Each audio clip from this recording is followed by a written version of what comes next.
At para naman sa ating mga kababayan na first time na boboto at mga kababayan naman nating hirap na hanapin ang presintong pupuntahan para makaboto, narito si Bianca Piedad para balitaan tayo ng inyong gagawin. Bianca? 12 araw na lang bago ang eleksyon sa ika-13 ng Mayo. Pero ano-ano na nga ba ang nagawa ninyong paghahanda para dito? Unang-una na dyan ang pagtukoy kung saan ka boboto. Saan ka nga bang presinto dapat bumoto?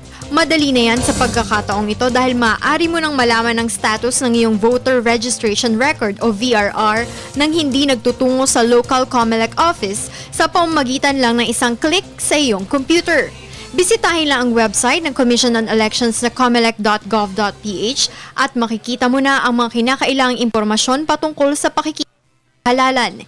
I-click lang ang Find Your Precinct and the Status of Your Registration tab. Tutulungan ka nitong hanapin ang presinto kung saan ka dapat bumoto.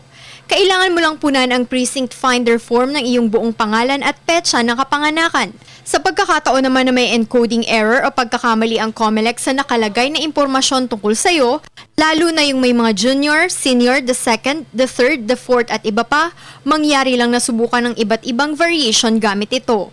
At pag nakita mo na ang kumpleto mong impormasyon, isang hakbang ka ng handa sa iyong pagboto. Nawa sana'y samantalahin din ng bawat Juan de la Cruz ang araw at oras na ito upang kahit papaano ay makibahagi sa preparasyon ng sambayanan para sa isang mapayapa, malinis at maayos na halalan 2013. Para sa Telebisyon ng Bayan, Bianca Piedad.